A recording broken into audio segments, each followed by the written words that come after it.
What's up guys, Jake here. In today's video, I'm going to go over my first-hand experience with a timeshare presentation and explain to you why this financially is not in your best interest to get one of these.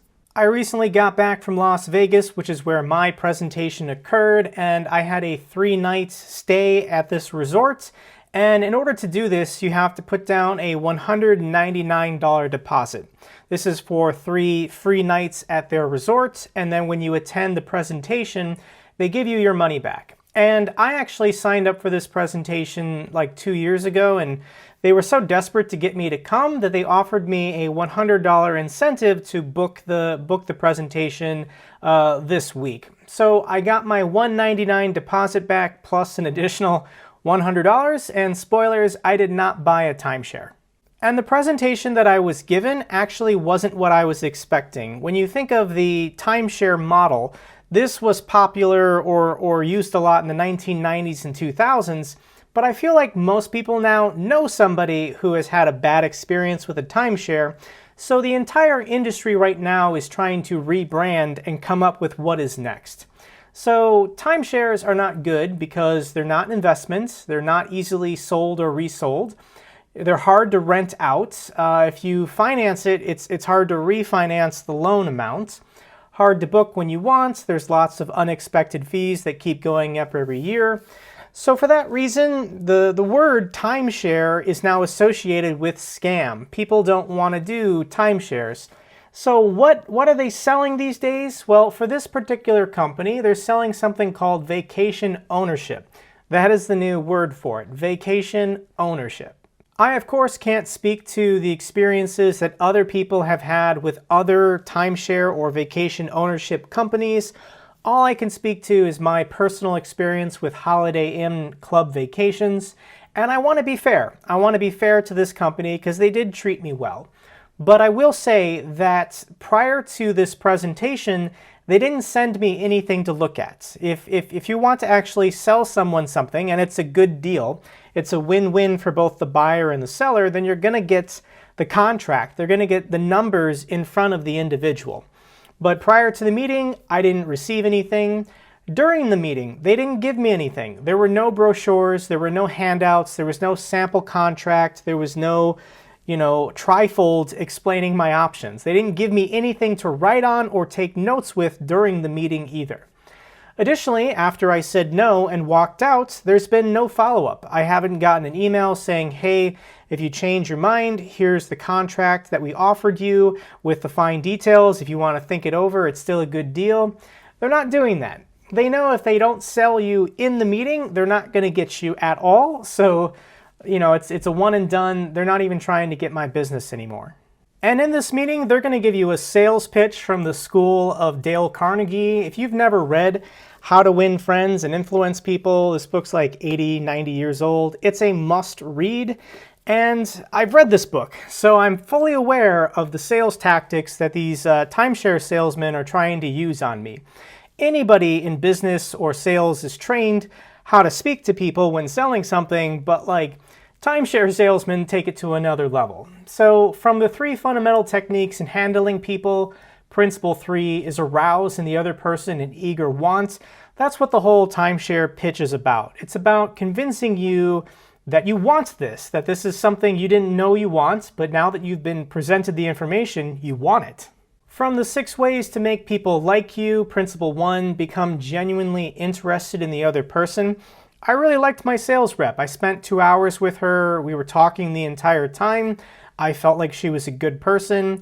And this is what they're trained to do. So is it genuine or is it just a sales tactic? Obviously, they're going to be smiling and friendly. Be a good listener.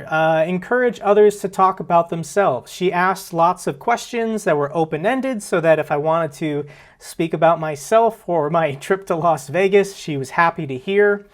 Talk in terms of other person's interests. Yes, once again, they're trying to convince you that this vacation membership, vacation ownership is something that you want and you didn't know you wanted it. From the 12 ways to win people to your way of thinking, principle 5, get the other person saying yes, yes immediately. Is vacationing something you like to do? Yes. Do you plan on vacationing in the next year or two? Yes. Do you want to buy a timeshare? No. So once you get people saying yes consecutively, you can then follow it up with the question you really want them to say yes to, kind of as a psychological trick. Let the other person do a great deal of the talking. Let the other person feel that the idea is his or hers. So once again, they present you all these leading questions, and then they let you draw the conclusion that you built based on their framing of the conversation.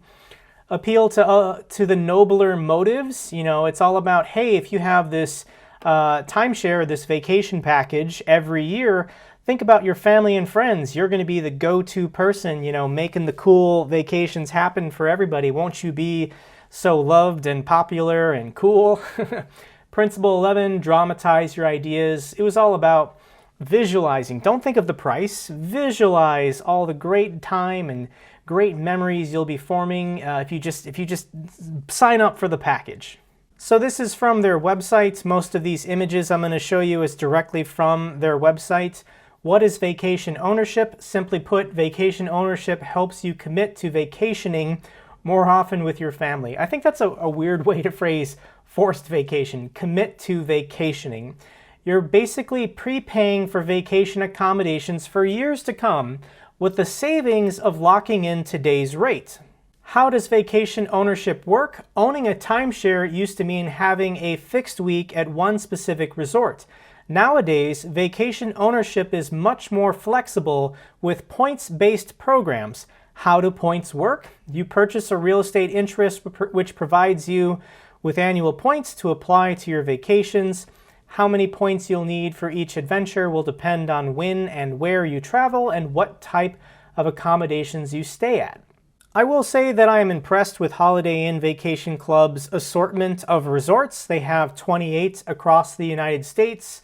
Probably they'll purchase or accumulate more, and they're across 14 states. Their locations are pretty good. I stayed at the Desert Club in Nevada, Las Vegas, and you're only one street off from the Strip. It's an easy walk to get there going under the Ferris wheel. They also have resorts at Branson, Missouri, Galveston, Texas, Lake Geneva, Wisconsin, my home state. Here is Orange Lake Resorts. This is near Disney World, Sunlee, Massachusetts, Scottsdale, Arizona, Myrtle Beach, South Carolina. Let's see, Williamsburg, Virginia, Flint, Texas. These are very nice properties. Additionally, if you become a vacation owner, you're eligible to transfer your points through IHG International or RCI. RCI stands for Resort Condominiums International. I don't know the specifics of this. I imagine that if you use your points with Holiday Inn Vacations Club for their 28 resorts, you'll get the best rates, the best stay, the lowest fees. However, if you're committed to taking an international trip, there is a way to transfer your points to their partner programs, and you're not going to get as good of a deal, but it is still possible to use them. IHG is a huge international conglomerate. They also own Candlewood, Staybridge, the Kimpton, the Intercontinental, the Regent, the Crown Plaza. Now, Holiday Inn is its own thing. It's a separate company along with Holiday Inn Express. So Holiday Inn Club Vacations is trying to piggyback off the brand reputation and recognizability of the Holiday Inn brand, but they're their own thing. They're their own company. So how do you do it? How do you become a member? On their website, they talk about the path to membership, and you're going to take a test drive. Just like I did at the Desert Resort in Las Vegas, you're going to get to try one of the rooms, and for me it was 3 nights, and I put down the $199 deposit that I got back. But you got to go to the presentation where you will meet a team member, chat about your vacation needs and offerings, take a look at our extended network of properties, see the resort grounds, and then tour a villa. Once you've done all that, it takes a little over an hour, you'll then go over the pricing, including your financing options. So during this presentation, your rep is going to ask you a bunch of leading or simple questions. It's not a trick, but there's also like no wrong answer. I mean, if she asks you, do you like taking vacations, who's going to say no to that? So it seems pretty obvious, but once you answer all these questions, they're going to hit you with a number. And this is what she did to me. This was the flourish, the big reveal. And she said, based on what you told me, over the next 30 years, you're going to spend $169,000 on hotel stays. Would you rather slowly pay $169,000, or would you rather buy the membership and spend $50,000 today to lock in those rates for the rest of your life? And immediately I was like, what? $169,000 on hotels? Who spends $169,000 on hotels over 30 years? That is $5,600 a year. I do not spend over $5,000 a year on hotels. And how she calculated is, she asked me, how many days of vacation do I take during a year? I said I'm in the military and I get 30 days vacation a year. So she's assuming I'm staying in a hotel every one of those nights. She asked, what is the average rate you pay for a hotel? And I said, well, for a Super 8 or a La Quinta or an Airbnb, it's about $100 a night. So multiply that for 30 years. 30 times 100 times 30 gets us the number of $90,000. So how did she get $169,000 when, with my elevated numbers, we got $90,000? And part of the sales pitch is heightening your fear of inflation. Everybody knows inflation is bad, but they don't really understand why. So what the pitch of this whole program is, lock in your rates today, and then you won't be penalized for inflation over the next 30 years. And on her Surface tablet, I did see this number. She flipped it around momentarily. I saw the number in the corner, and they were assuming a 4.5% rate of inflation. That is very generous. That is stretching the truth a little bit. If we averaged 4.5% a year for the next 30 years, that would be dramatic. I don't see that happening. So okay, that's how she got the number $169,000. I said $100 a night for a room. She's factoring in 4.5% inflation over the next 30 years. Okay, that's how you got $169,000. So what does buying the membership for $50,000 get me? And how this works is $50,000 buying today will get me 200,000 points for the rest of my life. And 200,000 points, what does that get me? Well, you should be primarily staying at their 28 resorts, and the prices they told me are locked in forever. So if on a Tuesday in February, staying at the Las Vegas resort costs, 20,000 points a night, it should still be 20,000 points in 30 years. That's how you control for inflation. So the idea of it is interesting and appealing, but I want to know, like, what are the point rates? What do I get for this? And on their website, they even say, but really, how much does it cost? What are you getting? They're not going to show you the points. You can't see the points. The best they can give you a ballpark number, this is what they say on their website. On average, Holiday Inn Club members spend $15,870 for their initial purchase of 75,000 points a year, and that will get you a full 1 week stay at a 2-bedroom at one of 12 destinations during off-peak season hours. But then they say, our most popular membership costs $44,000 and you get 200,000 points.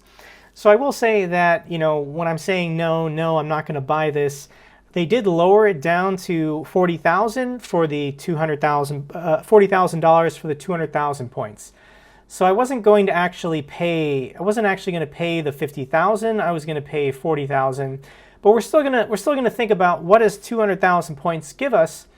And it's saying a 3-bedroom villa for 7 nights to see the fall leaves in Gatlinburg, a 2-bedroom villa for 8 nights at Myrtle Beach, or a 2-bedroom villa for 3 nights on a weekend getaway to sunny Orlando. So worst case scenario, you're spending 200,000 points on 3 nights at a big villa in the Orlando resort during, maybe the 4th of July or Christmas or something. And the best case scenario, you're always traveling on weekdays during off-peak season stays at lesser desirable resorts. Maybe you can get this up to 30 nights. So best case 30 nights, worst case 3 nights. I don't know. The whole point system is bizarre to me because I definitely don't see these point values being fixed. What they're trying to sell you is if you don't buy this membership this year, the price of the membership goes up next year because of inflation and every year after. So to have a 200,000 point package in maybe 10 years, it's going to cost $70,000. So once again, there's this false urgency that you have to buy the membership now because people buying the membership in 5 years or 10 years are going to be kicking themselves that they didn't do it this year. And the representative did briefly mention fees, and there's booking fees and assessment or maintenance fees. What do the maintenance fees include? They include lounges, lobbies, common areas, villa buildings, pool and other amenities, landscaping, roads, parking lots, on-site activities, and seasonal experiences. So you're still going to be paying booking fees and assessment fees, maintenance fees, whatever. And that's on top of this $50,000 or $40,000, whatever they were going to end up making me pay. So if you stay in hotels with even this inflated number, that includes all fees, all future fees, but this $50,000 does not. It's just for the membership. So how much would the fees accumulate per year? I don't know. Maybe $300 on staying, let's say 10 to 20 nights at different properties. So without adjusting for inflation, $300 times 30 years, you got to tack on another $9,000 to this number. But the fees can always go up for any reason at their discretion. Additionally, these fees, she said, it goes towards basically updating the properties. So in 10, 15, 20 years, the Desert Club Resort in Las Vegas will change. It'll be shut down for a season and then completely remodeled, all the appliances or whatever updated. So when that new property reopens, is it technically the same property for the same number of points, or will they make it a new, more premier property that costs more points? My suspicion is that properties are updated and revamped or new ones are accumulated. There's going to be point inflation. She was already trying to sell me on the idea of, hey, you can get this package today, but you can upgrade for more points at any time in the future. So I'm definitely suspicious that there's point inflation, even if they're trying to claim that by locking in this membership today, there's no inflation on hotel prices. Okay, now the worst thing about this whole idea, this whole business venture, business model, the worst thing for you is the financing. It even says on their website that 80% of new members take advantage of their financing offer. And when I saw the APR, I nearly fell out of my seat. They were trying to get me to take out a loan for $50,000 today and finance it over 10 years at a 16% APR. That is basically a credit card. Would you go to the mall today and put $50,000 on your credit card? I guess people don't go to malls anymore. Would you go on Amazon and put $50,000 on a credit card at 16%? That is insane. Let's look at a debt repayment calculator. If you only made the minimum payments on $50,000 at 16% APR for 10 years, 120 months, you would end up paying the principal back, $50,000, plus another $50,000 in interest payments. Oh my gosh, that hurts so bad. And that's if you never fall behind on your payments. You never miss a payment. My suspicion, like credit cards, if you ever miss a payment, they're going to have fees and they're going to increase the APR. They can legally jack it up to 26% just like a credit card can. So let's think about this. What you're doing is you're front loading and paying for all your hotel stays for the rest of your life. So let's say that you took on this insane payment of $838 a month. Think about that. 838 times 12 is $10,000 a year. Who has $10,000 a year to front load, pay in advance all of their hotel stays for the rest of their life? This is just insane to me. But what the sales pitch here is pay for all your hotels now, lock in the rates today, don't be subject to inflation, and then benefit from free hotel stays minus the fees for the rest of your life. That is basically, in a nutshell, the sales pitch. Except here's the problem. Here's what concerns me is Holiday Inn gets your money today, and they don't really care what you do later with your membership or what happens to the company in the future. I don't know how old this membership model is of points, but maybe it's 2 or 3 years old, meaning that nobody who's bought this and financed it is benefiting from it yet. So like, think about this. Let's say at year 9, you financed it, at year 9, you fall behind on your payments. And what if they just decide, hey, you're delinquent, we're canceling your contract? You've already been paying them extra money for 9 years. They could just say, for any reason, we're canceling your membership because of this reason or that reason. You then never get those 20 years of benefits that you've been front-load paying for these first 10. Additionally, these hotel chains rebrand all the time. They become new companies, they're bought out by other companies. Maybe they go bankrupt. Maybe Airbnb is the future of hotel stays and these companies can't stay solvent anymore. What happens to your membership? I don't see the guarantee there. So does vacation ownership ever make sense? And if you're financing, no, absolutely not. If you have the $50,000, we'll talk about that in a second. But if you want to take that $838 a month payment and just open a brokerage account and put it into S&P 500 index funds, you'd be making close to 10% a year with capital gains and dividends reinvested. If you want vacationing to be a priority in your future, you can start an investment fund today to fund your future vacations. And not only is it not costing you 16% a year, you're earning 10% a year by being in the market. I recommend all of these reputable companies. There's no hidden fees, there's no account minimums, there's no maintenance fees for opening and investment accounts. And think about that payment of $838 a month. That's $10,000 a year. If you invested $10,000 a year into an S&P 500 index fund, after 10 years, you'd have $174,000. That's a pretty sweet vacation fund that would set you up for some amazing trips for the rest of your life, if you just wanted to be disciplined for the first 10 years. If, on the other hand, you want to use this money to withdraw from to take vacations during the first 10, then this number won't be as big. But once again, you can keep putting money in there and investing if vacationing and travel is a priority for you and your family. So does vacation ownership ever make sense if you had the cash? If you just slapped 40 grand on the table right there and said, give me that membership? Yes, if you trust the company that they will honor that membership over your lifetime, that the company is never going to restructure or go bankrupt or change or rebrand. And if you only want to vacation with Holiday Inn for the rest of your life, there are lots of other great companies out there. Marriott, Bonvoy, Hyatt, Hilton, Best Western, Airbnb seems to be taking over the resort and leisure industry.